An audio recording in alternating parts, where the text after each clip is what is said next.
गौरीमयूरः षष्ठ्यकक्षायां पठामः।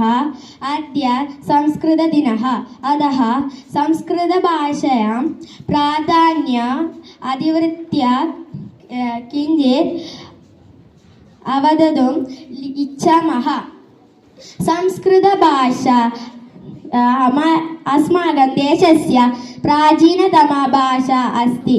संस्कृतभाषा भारतराष्ट्रस्य एकतायाः आधारः अस्ति। संस्कृतभाषैव भारतस्य प्राणभूतभाषा अस्ति। चत्वारि वेदाः, रामायणः, महाभारतं, भगवद्गीता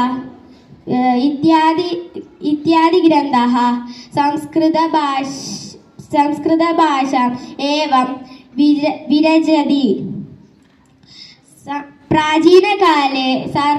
प्राचीनकाले एषैव भाषा सर्वसाधारणा आसीत्। प्राचीनकाले सर्वजनाः संस्कृतभाषायैव वदन्ति स्म। आधुनिकभाषा विज्ञानमपि